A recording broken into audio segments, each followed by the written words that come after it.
bertajuk Pelaporan Agenda Kesejahteraan Masyarakat dalam Perancangan Bandar. Pembangunan bandar merupakan satu proses sosial yang akan menghasilkan perubahan besar dalam cara kehidupan manusia. Perancangan bandar telah lama wujud sejak sebelum Masihi lagi. Ini dapat dilihat sejak tamadun awal dunia dalam sejarah dan ianya berterusan sehingga ke hari ini. Pembangunan bandar boleh ditakrifkan sebagai proses transformasi sesebuah kawasan yang mundur menjadi kawasan yang maju. Perancangan bandar yang baik akan menjadikan kehidupan masyarakat lebih berkualiti dan sejahtera serta menyumbang kepada persekitaran yang sihat, selamat dan selesa. Rancangan tempatan. Rancangan tempatan merupakan suatu pernyataan bertulis yang menerangkan dengan lebih terperinci segala cadangan pihak berkuasa perancang tempatan untuk memajukan tanah berdasarkan cadangan-cadangan umum daripada rancangan struktur negeri. Tempoh perancangan adalah selama 15 tahun dan disediakan oleh pengarah Pelan Malaysia atau negeri dan pihak berkuasa perancang tempatan. Fungsi rancangan tempatan adalah menterjemahkan dasar-dasar rancangan struktur sebagai panduan pembangunan fizikal bagi daerah dan PPPT berkaitan melalui peta cadangan guna tanah, menjadikan garis panduan bagi kawalan pembangunan dan akhir sekali menjadikan garis panduan pelaksanaan.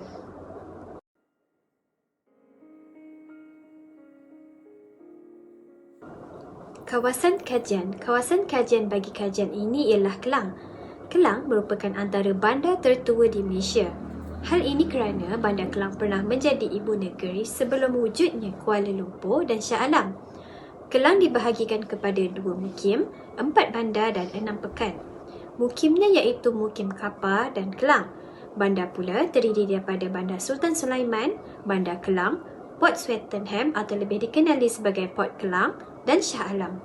Pekan pula terdiri daripada Batu Empat, Kapar, Meru, Bukit Kemuning, Pandamaran dan Teluk Menegun. Berikut merupakan tapak perancangan bagi daerah Kelang yang terkandung dalam rancangan tempatan Kelang. Kawasan yang ingin dicadangkan bagi membuat pembangunan ialah Taman Bandar Diraja Kelang. Cadangan pembangunan yang ingin dilakukan adalah menambah baik Taman Rekreasi Awam yang terbiar. Taman Rekreasi Awam atau juga dikenali sebagai Taman Awam merupakan kawasan yang dibangunkan untuk memenuhi keperluan kawasan lapang yang bertujuan untuk memberi manfaat kepada pengguna dan orang awam. Mengikut rancangan tempatan Kelang Jilid 2 muka surat P2 227, kawasan ini terletak di Blok Perancangan 4 Kelang Selatan. Menurut artikel ini, BP4 ini merupakan kawasan pesat membangun kerana lokasi yang terletak dalam kawasan pertumbuhan bagi Bandar Kelang.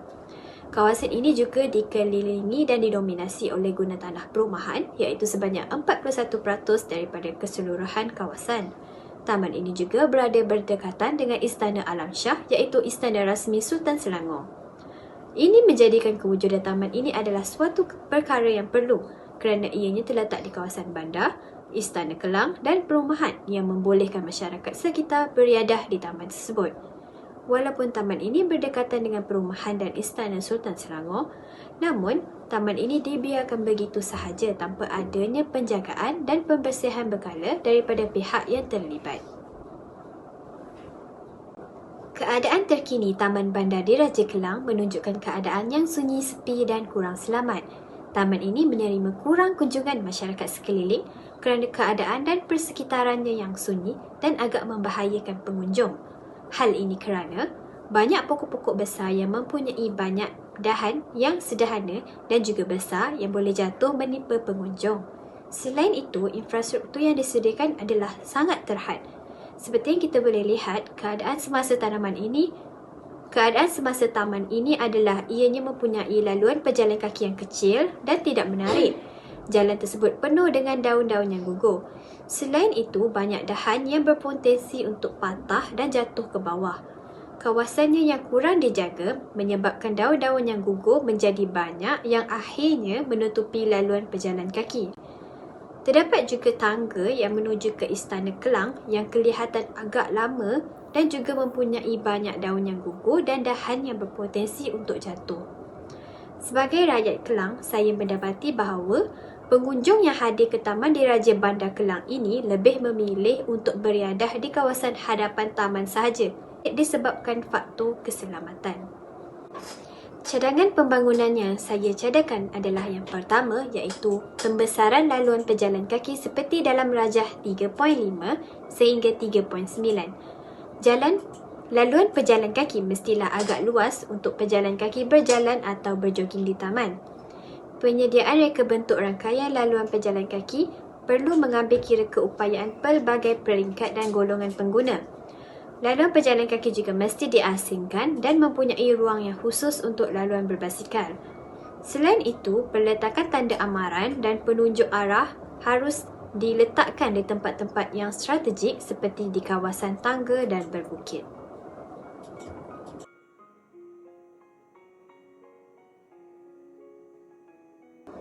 Cadangan pengkaji bagi pembangunan tempat berehat di taman rekreasi ini adalah ianya perlu disediakan bersebelahan dengan laluan pejalan kaki dan disesuaikan dengan jarak maksimal kemampuan pergerakan pelbagai golongan orang kurang upaya. Cadangan tempat berehat bagi golongan kurang upaya ini boleh dilihat dalam kedua gambar kedua rajah tersebut. Selain itu, cadangan penyediaan pelantar rata, landing, bagi memudahkan pergerakan golongan orang kurang upaya untuk bergerak adalah perlu di taman rekreasi bagi memudahkan pergerakan golongan ini. Bagi setiap 10 meter landas angkat yang curam, satu pelantar rata saiz lebar minimum 1.8 meter perlu disediakan untuk pengguna berehat. Ilustrasi bagi penyediaan pelantar rata, landing seperti dalam rajah. Infrastruktur yang boleh diwujudkan adalah tandas awam. Tandas awam adalah sangat penting bagi pengunjung yang ingin ke tandas semasa beriadah. Pembinaan tandas awam di taman rekreasi boleh memberi kemudahan kepada pengunjung yang melakukan aktiviti riadah di taman tersebut. Ianya memudahkan pengunjung untuk ke tandas dan tidak perlu ke pam minyak yang berdekatan. Cadangan pembangunan yang seterusnya adalah alatan sukan atau alatan riadah. Alatan riadah ini juga penting kerana ianya boleh membuatkan pengunjung beriadah dengan cara yang mudah dan menarik. Alatan ini juga mampu menarik minat pengunjung untuk beriadah di taman sambil membawa anak-anak mereka. Alatan riadah ini boleh diwujudkan dengan dua keadaan, iaitu menempatkan semua alatan dalam satu kawasan seperti dalam rajah 3.15 atau menempatkan alatan yang berlainan di sekitar taman rekreasi seperti dalam rajah 3.16. Alatan perlulah mempunyai fungsi yang berlainan untuk menarik minat pengunjung bagi mencuba semua jenis alatan riadah ini. Cadangan seterusnya ialah penumbuhan gelanggang bola keranjang atau badminton di taman rekreasi. Bagi menarik lagi minat pengunjung untuk beriadah, gelanggang yang disediakan ini mempunyai corak mural yang cantik pada bahagian lantai seperti dalam rajah 3.18 dan 3.19. Ini menjadikan persekitaran nampak lebih cantik dan ceria. Memandangkan kawasan Taman Bandar Diraja terletak di atas bukit, mempunyai keluasan yang sederhana, besar, maka satu gelanggang sudah mencukupi untuk berada di taman tersebut. Selain itu, cadangan pengkaji bagi menghidupkan taman rekreasi ini pada masa hadapan ialah dengan menubuhkan lapangan skateboard di taman di bawah bukit berdekatan dengan pintu masuk Taman Bandar Diraja Kelang. Cadangan untuk mewujudkan lapangan skateboard di kawasan taman di bawah adalah kerana lapangan skateboard sesuai untuk dibina di kawasan landai mengikut ciri-ciri lapangannya. Bagi tujuan penyediaan kemudahan sukan dan alatan riadah di taman rekreasi, ianya boleh dirujuk di panduan ukuran gelanggang dan padang permainan yang telah dikeluarkan oleh Bahagian Pembangunan Sukan, Kementerian Belia dan Sukan Malaysia. Pembangunan bagi taman rekreasi berkaitan dengan kesihatan yang boleh diwujudkan adalah batu pijat. Batu pijat ini boleh diletakkan di beberapa kawasan kecil berdekatan dengan alatan riadah ataupun berdekatan dengan kolam air pancut seperti dalam rajah 3.21. Landskap taman juga perlu dititik beratkan kerana ianya juga mampu menarik pengunjung untuk berkunjung dan beriadah. Taman rekreasi yang berwarna-warni dan penuh dengan tanaman bunga yang berwarna mampu menjadikan taman itu dipenuhi pengunjung. Pengunjung akan tertarik untuk beriadah sambil menikmati suasana dan pemandangan taman yang cantik. Selain itu, pengunjung juga akan tidak melepaskan peluang untuk bergambar di beberapa kawasan di taman ini. Cadangan pembangunan seterusnya juga berkaitan dengan lanskap, iaitu kewujudan kolam air pancut yang bertujuan untuk mencantikkan suasana taman. Kolam air pancut mestilah sentiasa bersih dan berfungsi dengan baik apabila tibanya waktu kehadiran pengunjung ke taman ini. Selain itu, cadangan pembangunan bagi mencantikkan taman rekreasi ialah dengan penyediaan perimeter planting. Perimeter planting adalah jaluran tanaman hijau yang mengelilingi lot atau plot sesuatu pembangunan. Perimeter planting ini boleh dilakukan di taman rekreasi dengan cara menyusun pokok-pokok di sepanjang laluan pejalan kaki atau laluan berbasikal dengan jarak yang sesuai mengikut rajah 3.25. Agenda kesejahteraan. Kewujudan taman rekreasi awam ini mampu menjadi tempat tumpuan bagi masyarakat untuk berehat dan beriadah dengan melakukan pelbagai aktiviti yang sihat.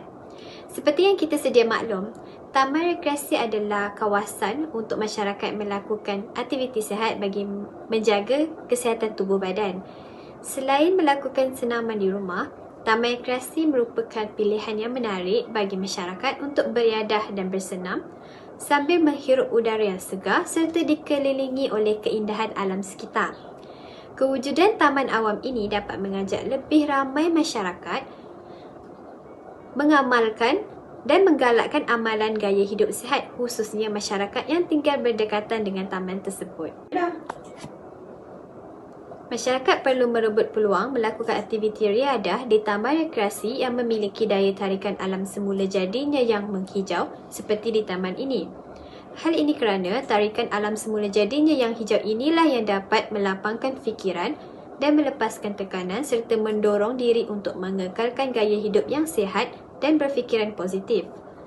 Penyediaan pelbagai kemudahan bagi para pengunjung untuk beriadah dan melakukan pelbagai aktiviti pondok, taman permainan, kemudahan untuk bersenam dan sebagainya ini perlu dimanfaatkan dengan sebaiknya dengan menjaga kebersihan taman supaya segala kemudahan yang disediakan di taman rekreasi ini dapat dimanfaatkan untuk jangka masa yang panjang. Pengguna yang dapat memanfaatkan kemudahan fasiliti yang disediakan di taman rekreasi ini akan memperoleh tahap gaya kesihatan yang tinggi melalui pelbagai aktiviti fizikal seperti senaman dan bersukan secara berkumpulan atau individu. Selain itu, kewujudan taman rekreasi ini adalah untuk merealisasikan penerapan elemen bandar rendah karbon. Bahagian 4 dalam rancangan tempatan Kelang Jilid 1 muka surat B4-152 mencadangkan galakan perumahan kejiranan hijau. Cadangan bagi bahagian ini adalah untuk menyumbang ke arah pengurangan pembebasan karbon dan kesan urban heat island terutamanya dalam kawasan bandar.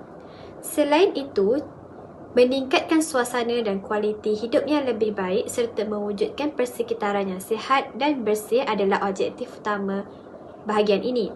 Cadangan ini seiring dengan pembangunan dan penambahbaikan taman rekreasi Taman Bandar Diraja Kelang yang menekankan persekitaran hijau, ekologi dan alam sekitar.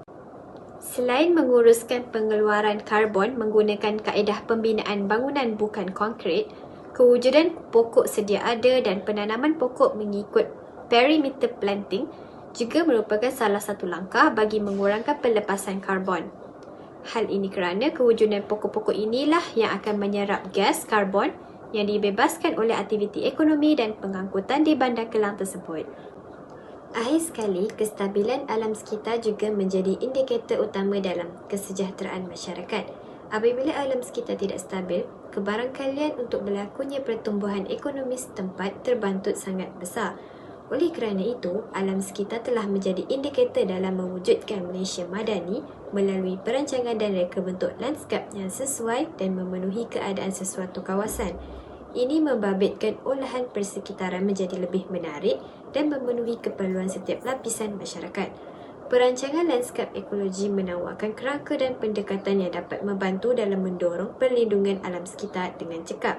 Ianya bertujuan untuk menangani kesan pencemaran udara daripada pelepasan gas-gas berbahaya terutamanya yang dikeluarkan oleh sektor perindustrian dan pengangkutan dengan menanam lebih banyak pokok di sekitar Bandar Kelang. Apabila pencemaran dapat dibendung, kehidupan masyarakat akan menjadi lebih selesa dan sejahtera tanpa adanya risiko penyakit yang datang daripada pencemaran. Kesimpulannya, cadangan pembangunan taman rekreasi di Taman Bandar Diraja Kelang ini adalah perlu bagi merealisasikan bandar rendah karbon dan kehidupan masyarakat yang sihat. Selain itu, pembangunan taman rekreasi ini juga perlu untuk memanfaatkan setiap jenis guna tanah kawasan lapang menjadi lebih berguna dan memberi manfaat kepada masyarakat, memandangkan kawasan lapang dan taman rekreasi ini terletak di kawasan Bandar Kelang. Pembangunan ini juga perlu dijalankan bagi mengelakkan taman ini menjadi terus terbiar yang akhirnya menjadi habitat bagi segala haiwan berbisa yang boleh mengganggu masyarakat yang datang beriadah di taman rekreasi kecil di bawah bukit Taman Bandar Diraja Kelang ini. Akhir kata, pembangunan bandar boleh menyumbang kepada kemajuan ekonomi dan sosial sesebuah negeri. Apabila sesebuah bandar itu sudah mencapai kemajuan dalam pembangunan bandar, hal ini akan menjadi mercu tanda kepada negeri lain untuk membangun dan mensejahterakan kawasan bandar, seterusnya dapat memberi kebaikan kepada penduduk bandar dan kepada pembangunan bandar itu sendiri. Jadi, pihak berkuasa perancangan tempatan dan pihak perancang bandar dan desa perlu menjalankan tanggungjawab dalam membangunkan kembali Taman Rekreasi Taman Bandar Diraja Kelang untuk kegunaan masyarakat Kelang sehingga suatu jangka masa yang panjang.